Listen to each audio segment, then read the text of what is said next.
Tá filmando? Vai, Marcão? Aí! Traz essa aí!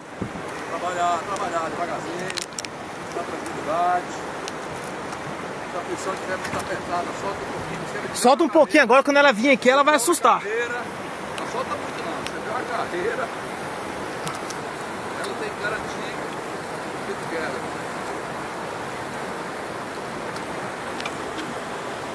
Fechou. A cara dele, é grande, aí, ó, é grande.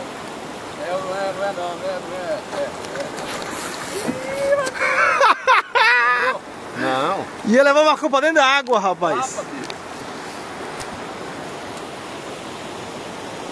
Olha aí, o tamanho da minha. Outra aqui tá ali.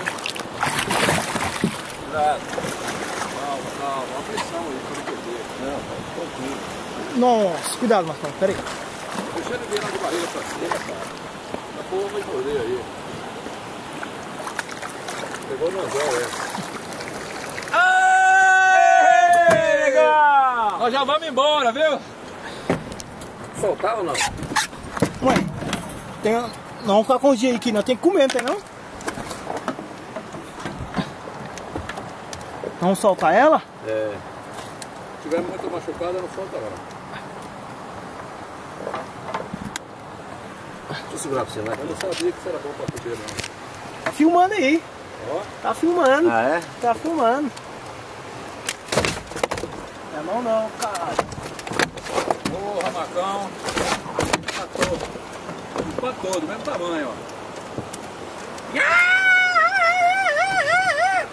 Olha aí, Lando! Alô! 2-0! Rapaz, que boca grande. Acabou aí, escapou.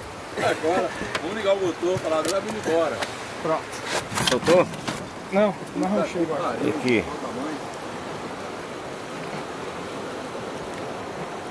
Foi lá dentro, ó. Escapava não, olha lá onde tá o anzol lá. Cadê o Ricardo? Olha lá. É, pegou, foi bem pego. Rapaz, ela vai no piau, hein? Uma vontade. Tinha a mão aqui dentro não, né? Deixa, segura que eu pego aqui, segura aqui, desliga aí. Deixa eu pegar o alicate aqui, eu tenho aqui.